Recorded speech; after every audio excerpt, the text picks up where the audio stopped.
ఏం చేస్తుంటావు? వ్యవసాయం పని, గడి పని. వ్యవసాయం పని చేస్తా ఉంటావా? ఎన్ని ఎకరాలు ఉంది నీకు? నాకేం లేదు. నీకేం లేదు. వస్తుందా కౌలు రైతు? ఏం లేదు మాకు. కౌలు చేస్తావా? కౌలు చేసేది ఇడిచిపెట్టేసినాం. ఎందుకు? పట్టదారులకి పోతుంది అని ఇడిచిపెట్టినాం. నీ కౌలు 12,000 ఇస్తా అన్నాడు కదా? 12,000 ఒక రూపాయి కూడా లేదు. భూములో లేని వాళ్ళు కూడా ఇస్తాడు, అది కూడా లేదు.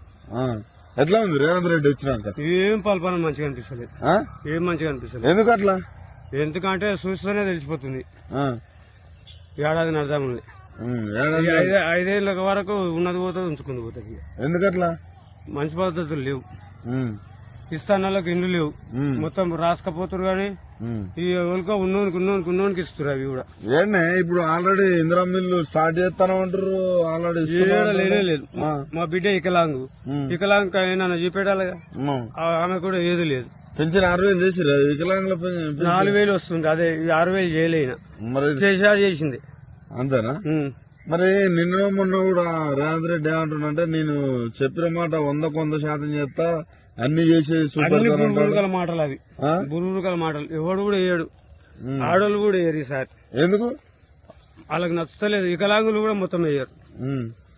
వాళ్ళకు ఇల్లు లేదు, ఏం లేదు, కిరాయి ఇళ్ళ. మహిళా ప్రభుత్వం అంట కదా?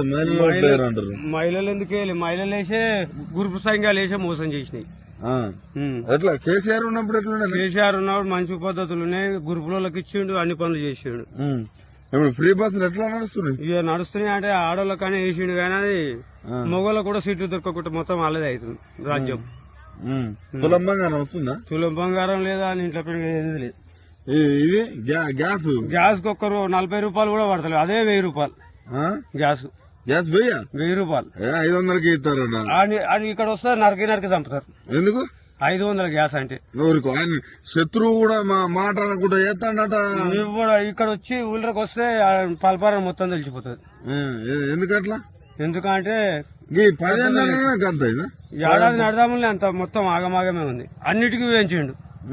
పప్పులకు, ఉప్పులకు, నూనెలకు అన్నిటికీ వేయించిండు. ఎట్లా మరి ఇట్లయితే ఎట్లా?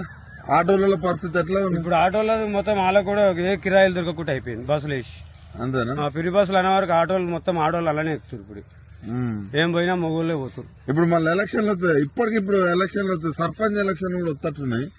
మరి ఓటు వేస్తారా? కాంగ్రెస్ కి వేయరు, కానీ టీఆర్ఎస్ కి వెళ్ళి పడితే ఆయనకి వేస్తారు. రూపాయి తినకుండా వేస్తారు.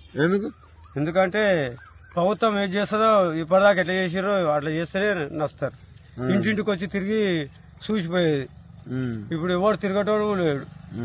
ఇప్పుడు ఇండ్ల ట్యాక్సులు కూడా కట్టించుకుంటుండు. కట్టే కూడా మళ్ళీ కట్టించుకుంటుండు. ఇబ్బందే ఉంది. ఓకే.